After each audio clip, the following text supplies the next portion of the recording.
O título do texto, o texto é um artigo, é o seguinte: As viagens de Fernando Henrique Cardoso e Lula e a escandalização coletiva.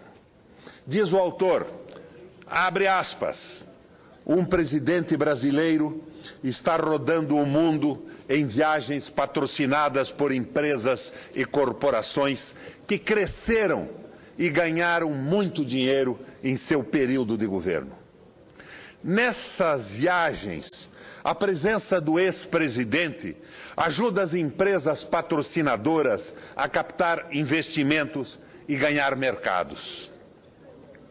As empresas amigas também patrocinam palestras desse líder político no Brasil e contribuem com fundos milionários para um instituto que leva o seu nome e destina-se a preservar a sua memória. Coisa terrível, não é, senador Viana? Se esse presidente se chamasse Luiz Inácio, suas atividades no exterior seriam manchete da Folha de São Paulo, colocando-o sob suspeita de atuar como lobista destas empresas sujas. Mas estamos falando de Fernando Henrique Cardoso, que também viaja fazendo palestras a convite de empresas, ONGs e instituições diversas. A diferença mais notável entre eles, há muitas outras, mas a mais notável é que Fernando Henrique Cardoso vai lá fora para falar mal do Brasil. Nas asas do Itaú, seu patrocinador master, Fernando Henrique esteve no Paraguai em 2010, no dia em que o banco inaugurou a operação para tomar conta do mercado do país vizinho. O Itaú também o levou a Doha e aos Emirados Árabes ano passado, como informou a imprensa financeira, com a intenção de morder parte dos 100 milhões de dólares que o Barva Bank tem para investir no mercado imobiliário brasileiro. Itaú, Unibanco and Fernando Henrique Cardoso visiting Qatar and the UAE. A Folha estava lá, mas não diz quem pagou a viagem da colunista Maria Cristina Frias.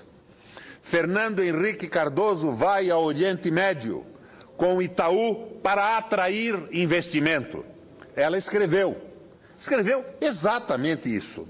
Zero de suspeição ou malícia.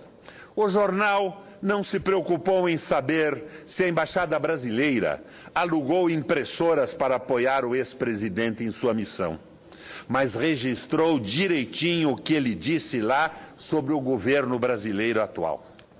Corrupção cresceu em relação ao meu governo, diz Fernando Henrique Cardoso. Com esse papo, o ex deve ter atraído investimentos para o Chile, não, seguramente para o Brasil. Fernando Henrique Cardoso também falou mal do Brasil quando foi à China em maio passado, de novo pelas asas do Itaú. Nem parece que é um banco, mas parece ser uma agência de viagens. Reclamou do ajuste do câmbio, da falta de planejamento e fez o comercial do patrocinador. Baixar a taxa de juros no Brasil é importante, mas tem que olhar as consequências. Fecha aspas. Ele disse exatamente isso aos chineses. O Estadão resumiu no título a visão de Brasil que Fernando Henrique passou em Pequim. Não se pode crescer a qualquer custo, disse Fernando Henrique Cardoso. Em novembro do ano passado, a casa americana JP Morgan pagou Fernando Henrique Cardoso para falar do Brasil sem sair de casa.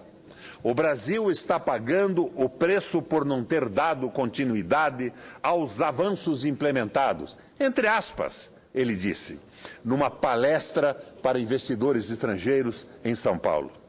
Na edição deste sábado, a Folha sugere ao Ministério Público que promova uma ação para alguém devolver gastos indevidos com horas extras de motoristas e deslocamento de funcionários nas embaixadas por onde Lula passou. Mas não se comove com o fato da estatal paulista Sabesp ter pingado 500 mil na caixinha do Instituto FHC. Ah, fosse o Visanete, o que estaria dizendo em voz alta e com aquela sua firmeza característica o Joaquim Barbosa? Fernando Henrique ainda era presidente da República em 2002, quando chamou ao Palácio Alvorada os donos de meia dúzia de empresas para alavancar o instituto que ainda iria criar. Odebrecht, Camargo Correia, Bradesco, Itaú, CSN, Klabin e Suzano.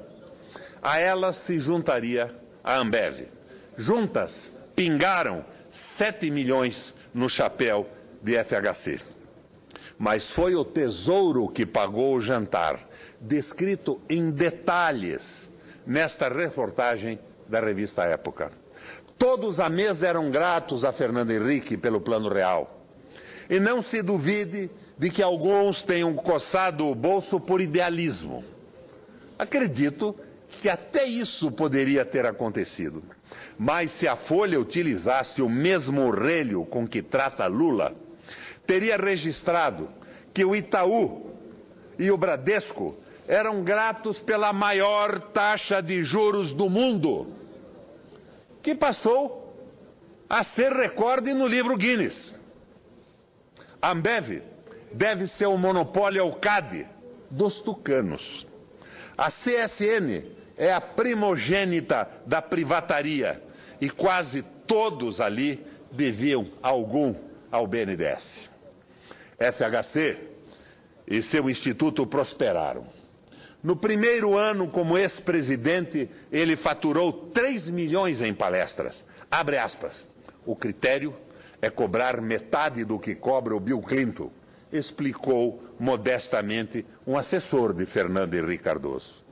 A primeira palestra, de 150 mil dólares de cachê, que serviu de parâmetro para as demais, foi bancada pela Ambev. Valia muitas cervejas. O Instituto Fernando Henrique Cardoso já tinha 15 milhões em caixa e planejava gastar o dobro disso em instalações. O Instituto Fernando Henrique Cardoso abriga o projeto Memória das Telecomunicações. Esqueçam o que ele escreveu, mas não esqueçam nunca o que ele privatizou. Patrocinado, naturalmente, pela Telefônica de Espanha. Todas as empresas citadas nesse relato são anunciantes da Folha de São Paulo e estão acima de qualquer suspeita enquanto anunciantes. Apodrecem aos olhos do jornal quando se aproximam de Lula. Lula não pode, a Fernando Henrique tudo é permitido. Eis aí o segundo recado da série de manchetes. Afastem-se dele os homens de bem. O primeiro recado, está claro, é mãos ao alto, Lula. A Folha também se considera acima de qualquer suspeita. Só não consegue mais disfarçar o ódio pessoal que move sua campanha contra o ex-presidente Lula. Fecham-se as aspas da citação. A Folha de São Paulo, como sabemos, é o mais provinciano dos jornalões brasileiros. Provinciano, senador Vital, e tipicamente pequeno burguês, com aqueles tiques próprios dessa classe que revelam preconceito, despeito, inveja e tacanhice.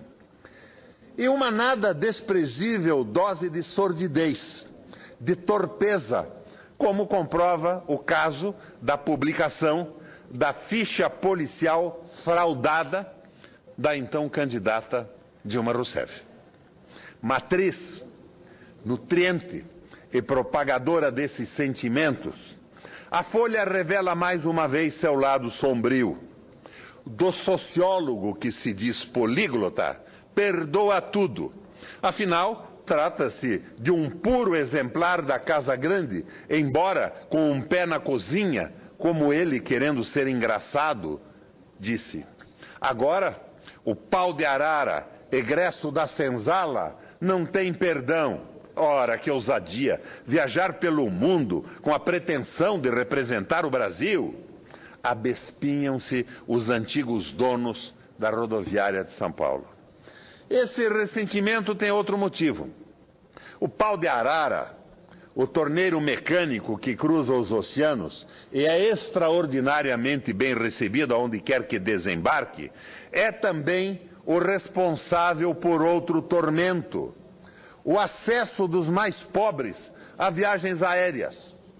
Nas salas de embarque, dentro dos aviões, esta gente é um incômodo que provoca urticária nos enfatuados pequenos burgueses e faz empinar o nariz da nova aristocracia, assim nobilitada pela frequência com que aparece nas colunas sociais. Pois acreditem, os nossos jornalões ainda têm, senador Ferraço, colunas sociais. Eles ainda dão um ênfase e uma importância enorme para as colunas sociais, dos endinheirados, dos que saíram da Casa Grande, dos que têm receio e medo da senzala. Aquele medo conhecido, o medo dos que não dormem, que tem pelos que não comem. Os que não comem porque não têm o que comer. E os que não dormem, seguramente, pelo medo que têm dos que não comem. Assim, quando reclama das viagens de Lula no fundo, a Folha está deplorando o aborrecimento do acesso dos pobres às viagens aéreas. Ela gostaria que uns e outros ficassem em terra, ocupando os seus lugares. Imagina agora, com esta brutalidade que o Congresso aprontou, trazendo para a legislação trabalhista todos os direitos das empregadas domésticas. A Folha de São Paulo tem mais com o que se preocupar. Contam, mais de uma testemunha relata, que um encontro na Folha, a convite do Otávio, o Otávio pai, o filho, o dito Otavinho, que agora comanda o jornal, apostrofou com indelicadeza e arrogância o então candidato Lula. Abre aspas. Como é que você quer ser presidente se não sabe falar inglês?